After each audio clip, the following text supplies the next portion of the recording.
си поднесе оставка пред да го разреши собранието. Државниот обвинител Љупчо Коцевски на заменување се обрати до јавност. Предлогот за моје разрешување е пример за политичките притисоци врз правосудството кои ја парализираат борбата со корупцијата.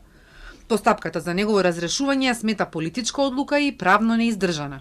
Станува збор за предлог кој не е заснован ниту на закон, ниту на факти, туку представува опасен преседан со далекусежни последици по независноста на јавното обвинителство. Законот е јасен. Државниот јавен обвинител може да биде разрешен само доколку се утврди дека сторил тешка дисциплинска повреда.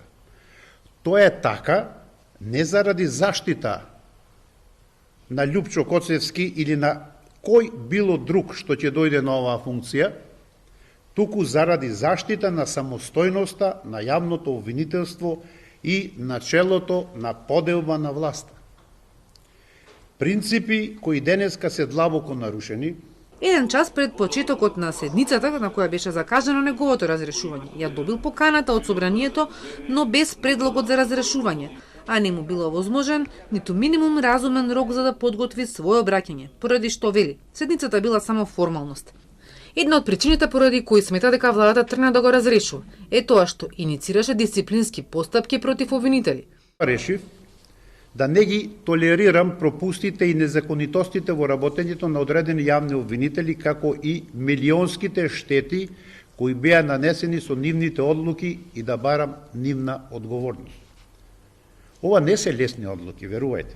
Тие создаваат отпор, тие создаваат непријатели. Јас знам зошто денес стојам тука пред вас.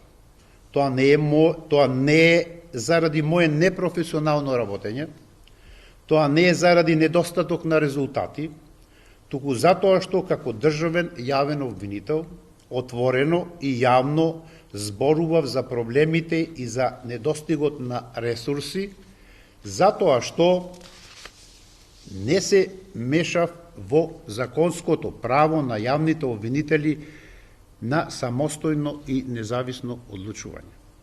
Собранието само ја констатираше оставката, му утврди престанок на функцијата јавен обвинител. Постапката за разрешување владата ја почна во февруари годинава. Ја паузираше по трагедијата во Кочани и изборите. Ја продолжи минатата недела. Во меѓувреме собранието му изгласа интерпелација, но тој ги одби повиците да си поднесе оставка. Денеска, порече си 2 години како беше избран, Коцевски заминува со оставка. Вели, со гордо кренета глава, но и со разочареност поради очигледното непочитување на принципите врз кои почива правната држава. Денеска ќе одам малку порано дома, затоа што секогаш одам во 9, 10, 11 часот на вечер, но вечер сум на опет.